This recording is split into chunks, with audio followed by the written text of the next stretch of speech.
Cependant, sur le lac s'épaississent les ombres. Le ciel voile ses feux sous des nuages sombres. Le vent dans les grands pins a sifflé sourdement. La cime des forêts se courbe et se relève, et le lac qui mugit vient balayer la grève de son flot naguère dormant. La tempête partout jette son cri sublime, le tonnerre roulant au-dessus de l'abîme, comme un boulet d'airain sur un dôme de fer, éclate et, tout à coup, d'un jet de flamme horrible, embarrasse un vieux tronc sec dont la lueur terrible éclaire un spectacle d'enfer. L'Iroquois était là, comme un sombre génie que l'on croit voir parfois dans les nuits d'insomnie. Ses cheveux hérissés se tordaient sous le vent. L'enfant paralysé sous son affreuse étreinte, immobile semblait l'oiseau saisi de crainte que fascine l'œil du serpent. Longtemps son œil hagard que la démence anime fixe avec volupté l'innocente victime et savoure à l'entrée sa profonde terreur.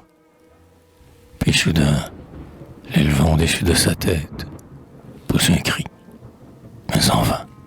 La voix de la tempête est plus forte que sa clameur. Ombre de ses guerriers, Manitou de la plage, esprit, éveillez-vous. C'est vous que, dans sa rage, elle veut pour témoin de son acte sanglant.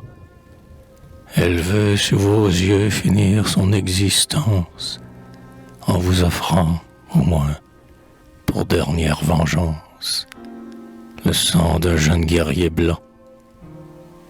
Voyez-la soutenant sa victime éperdue. Elle s'arme et la flèche un instant suspendue, en frémissant se plonge au cœur de l'innocent. Le voile du trépas couvre son œil limpide, et son âme d'enfant, mélange au vol rapide, monte vers le ciel en chantant. Puis la fureur du monstre atteint son apogée. En un délire affreux, sa rage s'est changée. Son œil fauve et sanglant lance un horrible éclair. Elle pousse un éclat d'un rire sardonique et danse en écumant la ronde satanique que dansent les damnés d'enfer.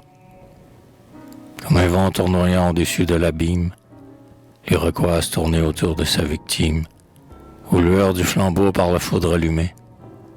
En saisissant enfin la frêle créature, elle escalve en hurlant sa blonde chevelure de son poignard envenimé. Mais, se ruant encore sur la froide dépouille, la meurtrit, la déchire, et dans sa rage fouille dans la blessure affreuse ouverte dans son flanc. Puis, semblable au vautour, aux entrailles s'attache, lui découvre le cœur, de ses ongles l'arrache, et le dévore tout sanglant.